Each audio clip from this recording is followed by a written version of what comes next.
ntabwo umutwe ari uwo kwikorera ibiremereye, twanabonye ko bitera indwara. Umutwe ni uwo gutekereza uko tuzatwara buno buzima cyangwa se uko dutwara buno buzima. Kugira ngo rero utware ubuzima neza, hari impamvu ikomeye ugomba kumva ijambo ryahindura ubuzima buri munsi. Impamvu ya mbere ni ukugira ngo utware ubuzima bwawe neza. Indi mpamvu ni uko akanyabugabo, kwigirira icyizere, kwiremamo imbaraga cyangwa se guterwa imbaraga n'ibindi bijyana n'ibyo bimeze nko kwiyuhagira. Iyo uhagaritse kubikora cyangwa kubikorerwa uhita utangira kunuka.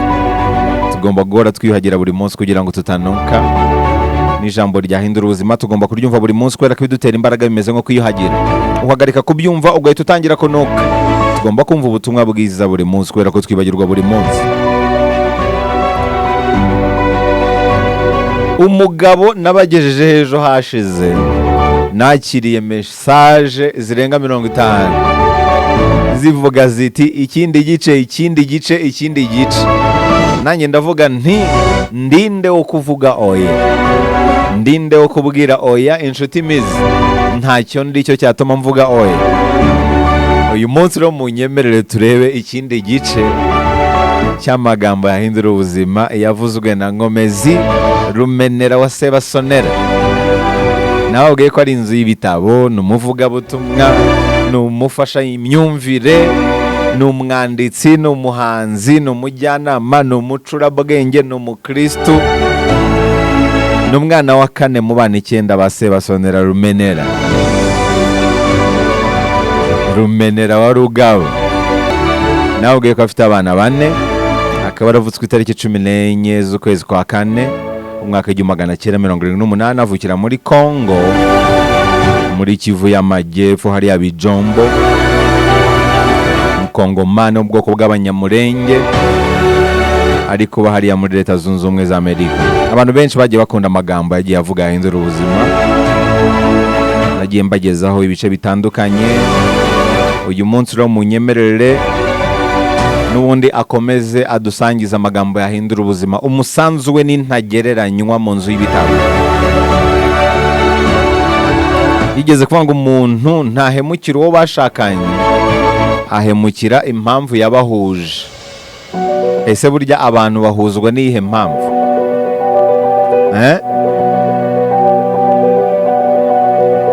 Igihe nicyo gihuza abantu. Ujya kubona ukabona uhuye n'urubavu rwawe, imitima igatuma mukundana, mwiyumvanamo, ariko imyitwarire n'igena igituma mugumana. Bivuze ko guhura ntabwo bihagije, no gukundana, kwiyumvanamo ntabwo bihagije. Haba hagomba no kuza icya gatatu cy'imyitwarire.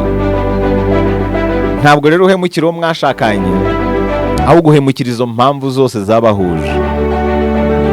Kandi ntushobora kuba umwe n'uwo mwashakanye utarabanza kuba umwe nawe ubwawe. Nkomezi yabishimangiye neza avuga ngo ijambo ry'Imana rivuga ko muzaba umwe, ariko ubumwe n'uwo mwashakanye ari uko nawe ubwawe wamaze kuba umwe nawe ku giti cyawe. Akenshi usanga umuntu arimo 2 cyangwa arimo 3, ntutuje, ntufite intego, ntufite amahame, ntuzi icyakuzanye mu isi. Biragoye ko mu gihe nawe utuzuye waba umwe n'uwo mwashakanye. Usanga umugore cyangwa umugabo arimo benshi, ukaba ufite umugore umwe ariko arimo abantu nk'icumi, ukaba ufite umugabo umwe ariko arimo abantu nk'icumi.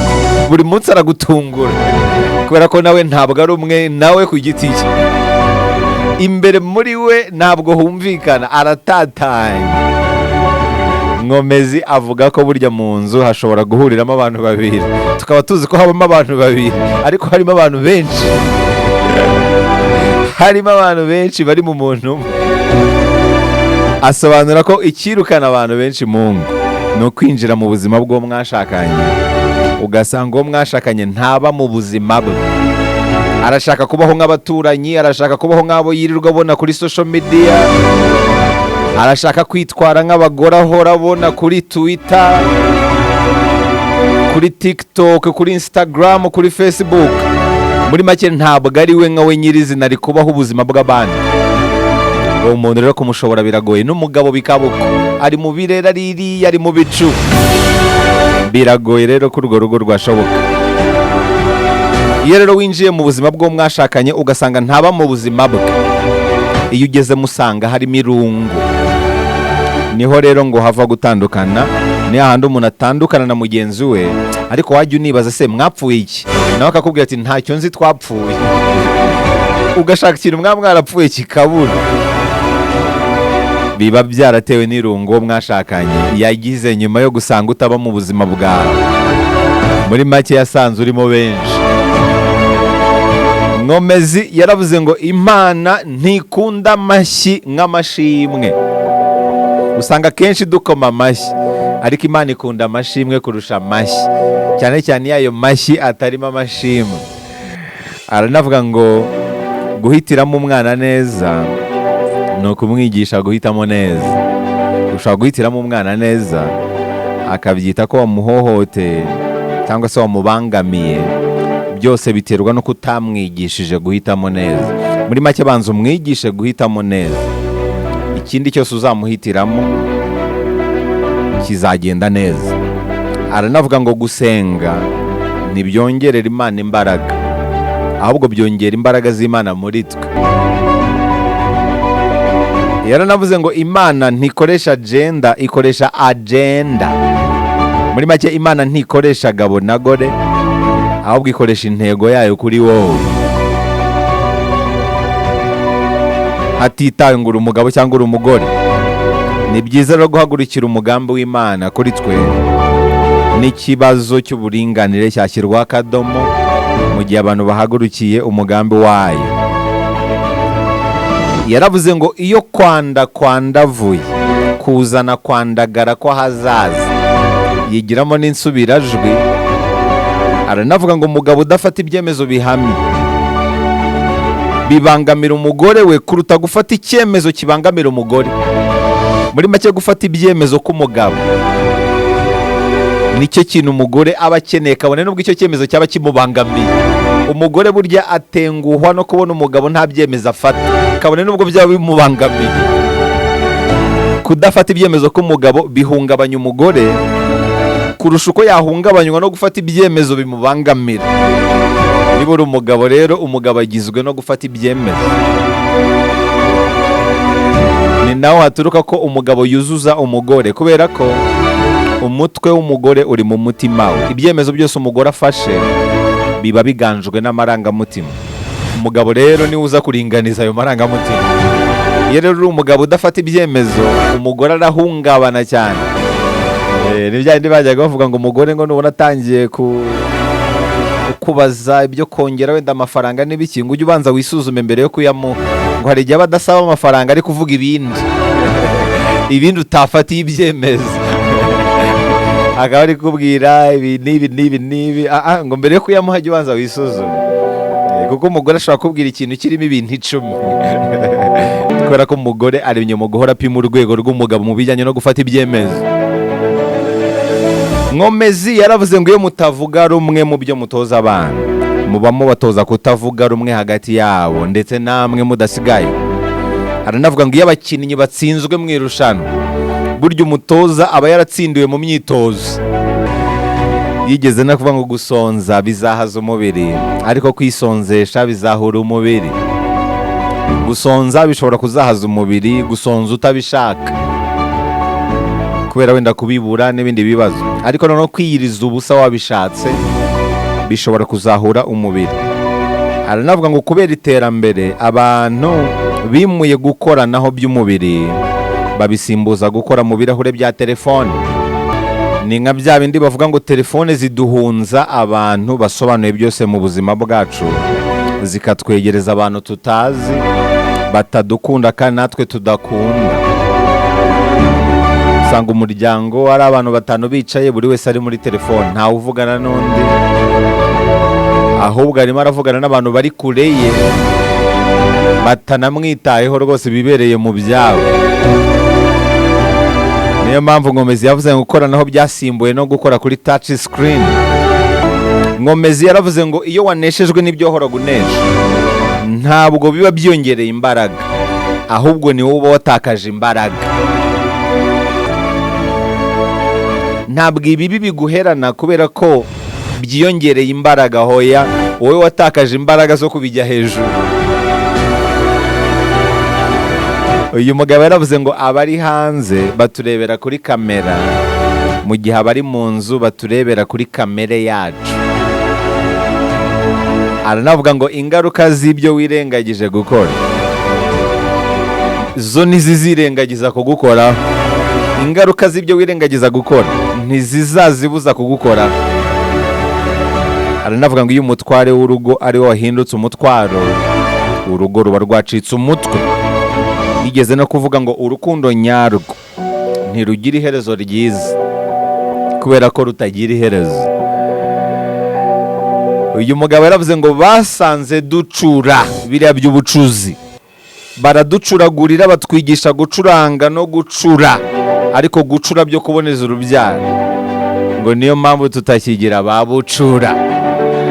Batubujije gucukura no gucuruza, baducura bufuni na buhoro. Biratangaje uburyo ibihugu byacu bifite zahabu akaba ari byo baca ihazabu.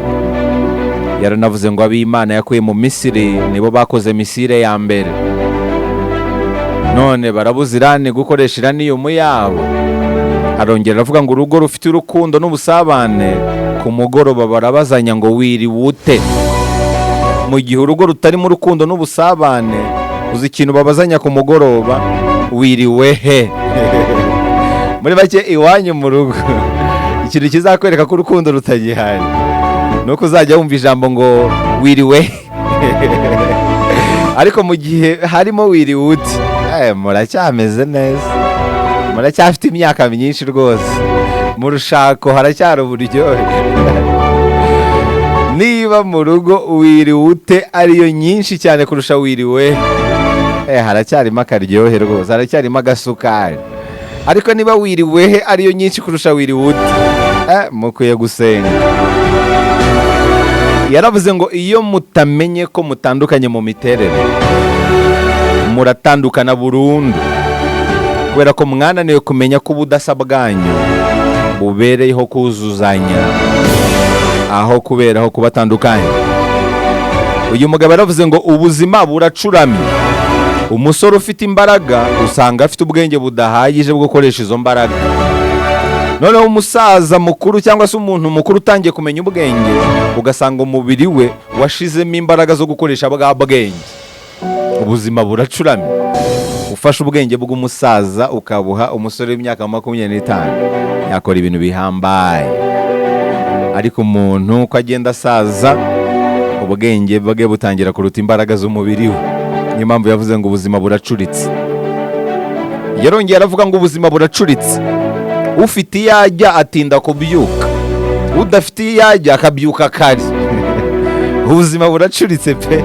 Ufite icyo akora niho uryamira. Umusaza udafite icyo akora akabyuka kare. Arongera aravuga ngo ubuzima buracuritse. Imyaka iraremera kurusha ibiro. Umusore w'imyaka 30 ufite ibiro 100 arabangutse kurusha umusaza w'imyaka 100 ufite ibiro 30. Ibyo umusore w'imyaka 30 ufite ibiro 100 yakora, si ibyo umusaza w'imyaka 100 ufite ibiro 30 yakora. Ubuzima rero buracuritse.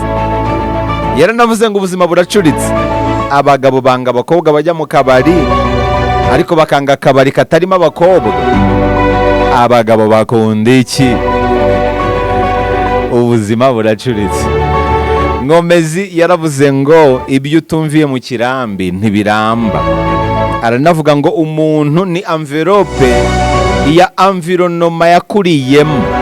Muri make umuntu apakiye mu ibahasha yaho yakuriye. Mbere yuko rero ushakana n'uwo wahisemo, banza ufungure iyo bahasha ureba aho yakuriye, banza umenye amakuru yaho yakuriye. Nkomezi ni nawe wigeze kuvuga ngo kera iyo umuntu yajyaga gushaka umugore yitaga ku bibero byateruye uwo mukobwa. Ubwo nimvuga ibibero byamuteruye, ubwo ni ibibero bya nyina. Ariko ubu ngubu iyo umuntu agiye gushaka umugore yita ku bibero by'uwo mukobwa, kuruta uko yita ku bibero by'uwamuteruye. Ngo kwita ku bibero by'uwamuteruye ni ukureba imico, imyifatire, ariko ubu ngubu umuntu asigaye areba ibibero by'umukobwa kurusha uko areba ibibero bya nyina. Ni iki yashatse kuvuga? Mu magambo yose Nkomezi yavuze, munyemerere nyasoreze kuri iri muri iki gice. Yaravuze ngo ubwiza butangirana n'igihe ufata icyemezo cyo kuba wowe wa nyawe. Ubwiza butangirana n'igihe wafatiye icyemezo cyo kuba wowe wa nyawe. Iyo watangiye kuba wowe wa nyawe, ukava mu kazitiro ko gukomeza kwigana, ushaka kujyanisha n'abandi, ukaba wowe wa nyawe, ukanyurwa n'uko Imana yakuremye, ubwiza buhita butangira. Ariyo ni amagambo meza cyane, amagambo y'Inkomezi, amagambo yahindura ubuzima, yavuzwe na Nkomezi. Iri jambo ryagucitse, reka dure kuri YouTube channel _TV. Genda ukore subscribe, tubana buri munsi mu ijambo ryahindura ubuzima.